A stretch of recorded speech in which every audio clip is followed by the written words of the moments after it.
Welcome to Sriram TV education. ఈ వీడియోలో మనం తెలంగాణ ఉద్యమానికి సంబంధించిన ముఖ్యమైన కమిటీల గురించి అన్ని పోటీ పరీక్షల్లో అడిగే ముఖ్యమైన ప్రశ్నలను తెలుసుకుందాం.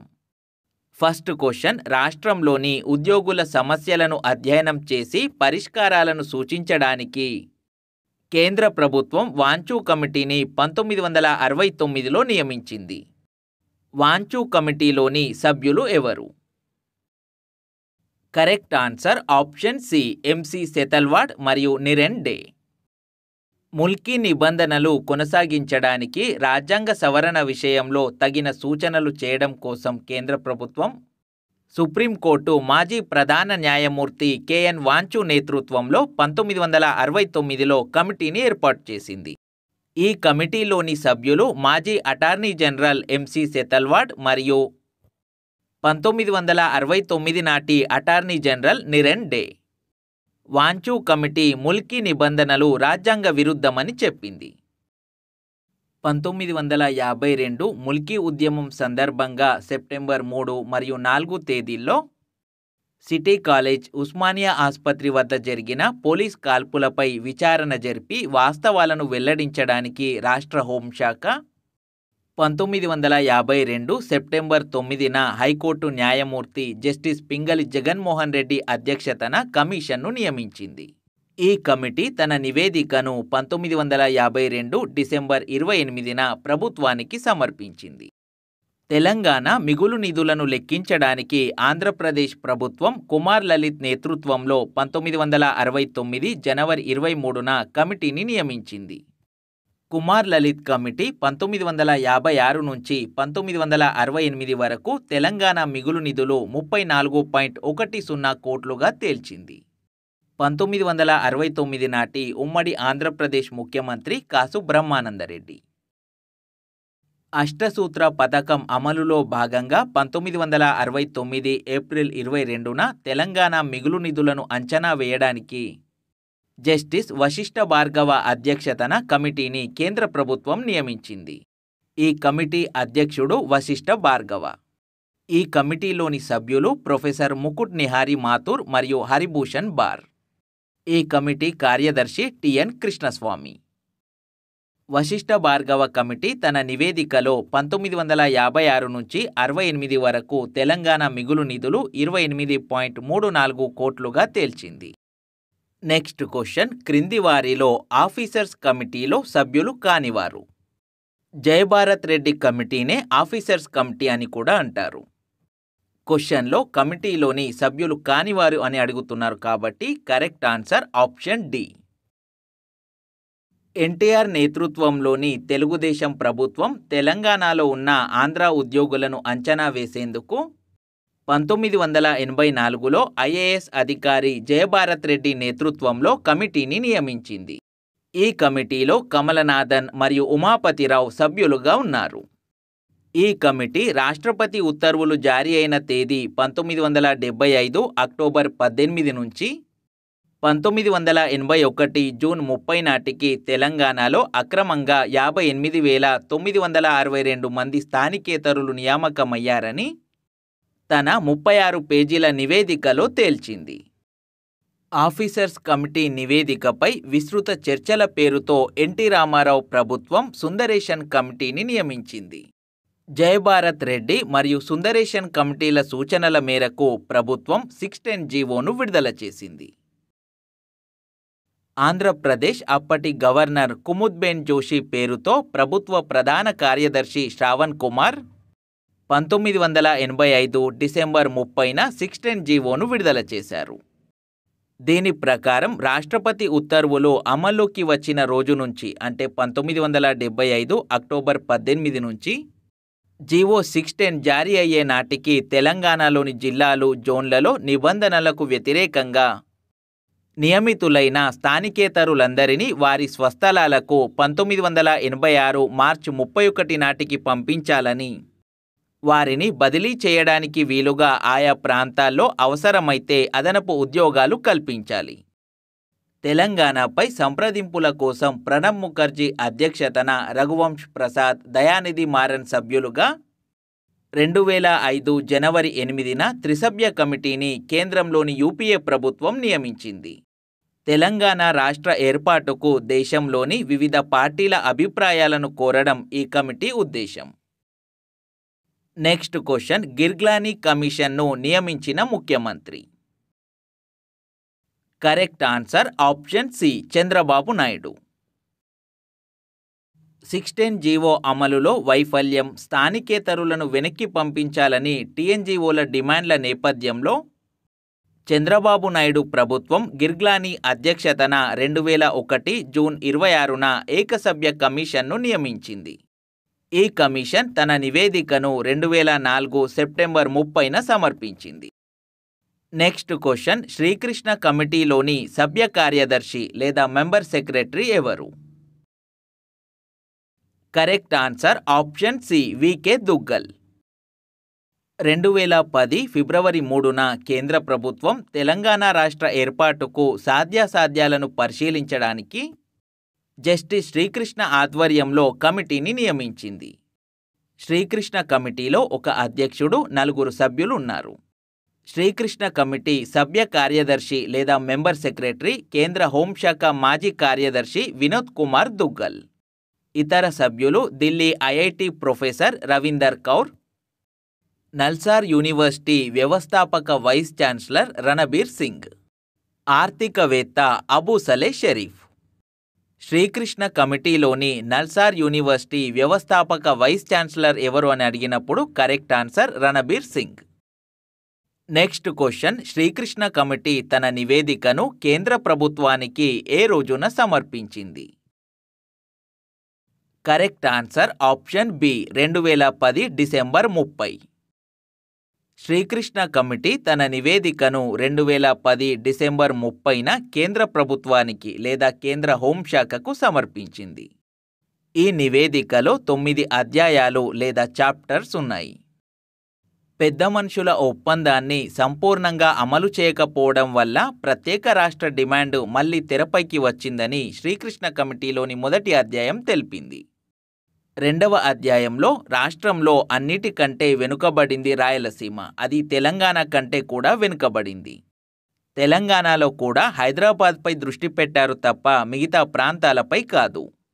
జార్ఖండ్, ఛత్తీస్గఢ్, ఉత్తరాఖండ్లతో పోలిస్తే తెలంగాణ జీడిపి ఎక్కువ.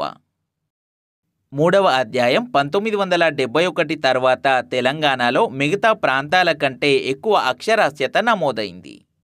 విద్యా సంస్థల విషయంలోనూ పరిస్థితి బాగానే మెరుగుపడింది. నాల్గవ అధ్యాయం సాగునీటి రంగంలో ఏ ప్రాంతం నిర్లక్ష్యానికి గురి కాలేదు. ఐదవ అధ్యాయం తెలంగాణ ఉద్యోగార్థులకు ప్రస్తుతమున్న రక్షణాత్మక చర్యలు సమర్థంగా అమలు చేయాలి. కొత్త చర్యలేవీ అవసరం లేదు. తెలంగాణ యాసను సినిమాల్లో గేలి చేస్తున్నారనే భావన వారిలో ఉంది. వారిలోనే కాదు, ఉత్తరాంధ్రుల్లోనూ ఇదే భావన ఉంది. ఒక ప్రాంతం మరో ప్రాంతంపై సాంస్కృతికంగా పెత్తనం చెలాయిస్తూ ఉపాధి పరంగా, రాజకీయంగా వారిని అణగదొక్కే ప్రయత్నం చేసినప్పుడు ప్రభుత్వం జోక్యం చేసుకోవాల్సిన అవసరం లేదని 6వ అధ్యాయంలో తెలిపింది. 7వ అధ్యాయం హైదరాబాద్ ప్రాధాన్యాన్ని వివరించింది. 8వ అధ్యాయం శాంతి భద్రతలు తదితర అంశాలపై కీలక సూచనలు చేసింది. అయితే ఈ 8వ అధ్యాయాన్ని సీల్డ్ కవర్లో పెట్టి నేరుగా హోంమంత్రికి అందజేసింది. శ్రీకృష్ణ కమిటీలోని ఈ 8వ అధ్యాయాన్ని చీకటి అధ్యాయంగా పిలుస్తారు. 9వ అధ్యాయంలో పై 8 అధ్యాయాలను పరిశీలించి భవిష్యత్ మార్గనిర్దేశనం చేసే 6 సూచనలను శ్రీకృష్ణ కమిటీ చేసింది. శ్రీకృష్ణ కమిటీ చేసిన సూచనలు లేదా పరిష్కార మార్గాల గురించి ఇప్పుడు మనం చూద్దాం. మొదటి పరిష్కారం రాష్ట్రాన్ని యథాతథంగా ఉంచడం. ప్రత్యేక తెలంగాణ అంశాన్ని ఎప్పటిలా రాజకీయ, శాంతి భద్రతల సమస్యగానే పరిగణిస్తూ రాష్ట్రానికే వదిలేయడం వల్ల ప్రయోజనం శూన్యం. కొంత కేంద్ర ప్రభుత్వ జోక్యం తప్పనిసరి. తక్షణం ఖచ్చితమైన చర్యలేవీ లేకపోతే తెలంగాణ ప్రజలు మానసికంగా సంతృప్తి చెందే అవకాశమే లేదు. అయితే యథాతథ స్థితి ఒక ప్రతిపాదన మాత్రమే. మేం దానికి చిట్ట చివరి ప్రాధాన్యం మాత్రమే ఇస్తున్నామని కమిటీ అభిప్రాయపడింది. రెండవ పరిష్కారం రాష్ట్రాన్ని సీమాంధ్ర, తెలంగాణలుగా విభజించి హైదరాబాద్ను కేంద్రపాలిత ప్రాంతం చేయడం మరియు రెండు రాష్ట్రాలు తమ సొంత రాజధానులను ఏర్పాటు చేసుకోవడం. ఇలా చేయడం వల్ల తమ ఆర్థిక ప్రయోజనాలకు నష్టం ఉండదు కాబట్టి అది సీమాంధ్ర ప్రజలకు కొంత ఆమోదయోగ్యం కావచ్చు. కానీ తెలంగాణలో నిరసనలు ఉధృతమవుతాయి. వారికి తెలంగాణ వచ్చిన తృప్తే ఉండదు. ఆందోళన, సమస్య కొనసాగుతాయి కాబట్టి ఆచరణలో ఇది అసాధ్యం.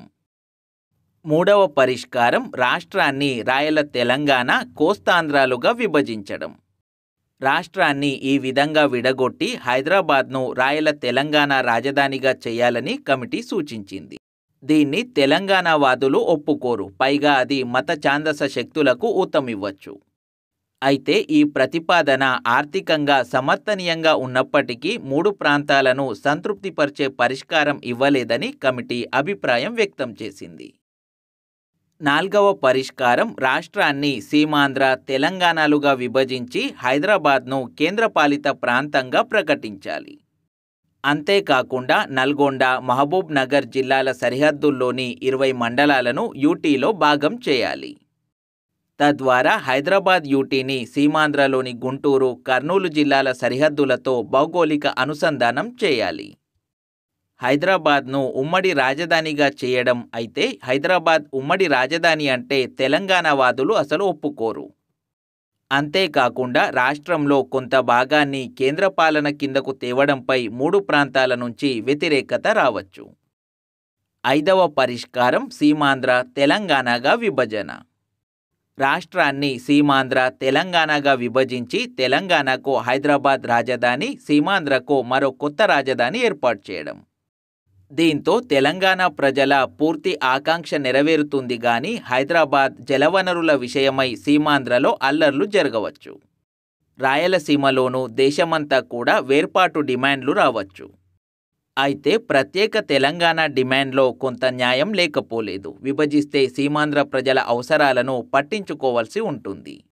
కాబట్టి దీనికి ద్వితీయ ప్రాధాన్యం. అనివార్యమైతేనే, అందరికీ ఆమోదయోగ్యమైతేనే విభజించాలని కమిటీ సిఫార్సు చేసింది. ఆరవ పరిష్కారం రాష్ట్రాన్ని సమైక్యంగా ఉంచడం. తెలంగాణ ప్రాంతీయ మండలిని ఏర్పాటు చేయడం. తెలంగాణ ప్రాంత సామాజిక, ఆర్థిక అభివృద్ధికి, రాజకీయ సాధికారతకు నిర్దిష్టమైన రాజ్యాంగబద్ధ చర్యలు తీసుకుంటూ రాష్ట్రాన్ని సమైక్యంగా ఉంచడం. రాష్ట్రాన్ని ముక్కలు చేయడం వల్ల ప్రస్తుత సమస్యలకు సుస్థిర పరిష్కారాలు రావు. సమైక్యంగా ఉండడం రాష్ట్రంలోని అన్ని ప్రాంతాల అభివృద్ధికి కీలకం. అందుకే రాష్ట్రాన్ని సమైక్యంగా ఉంచుతూనే తెలంగాణ ప్రాంత అభివృద్ధికి రాజ్యాంగబద్ధమైన ప్రాంతీయ మండలి ఏర్పాటును సిఫార్సు చేస్తున్నాం. జాతీయ దృక్పథంతో చూసినా ఇదే మేలు. అందుకే దీనికే మా తొలి ఓటు అని శ్రీకృష్ణ కమిటీ తెలిపింది.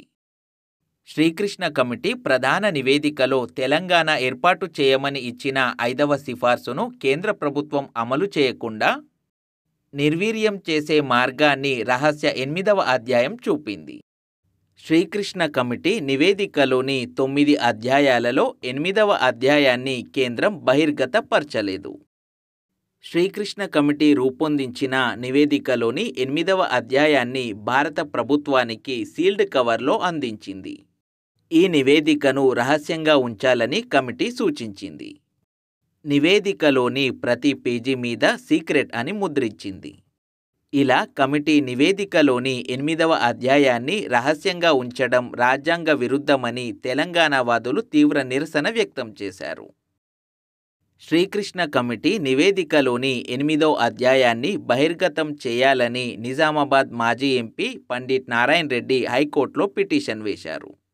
హైకోర్టు న్యాయమూర్తి జస్టిస్ ఎల్ నరసింహారెడ్డి 2011 మార్చి 23న 8వ అధ్యాయాన్ని బహిర్గతం చేయాలని కేంద్రాన్ని ఆదేశించాడు.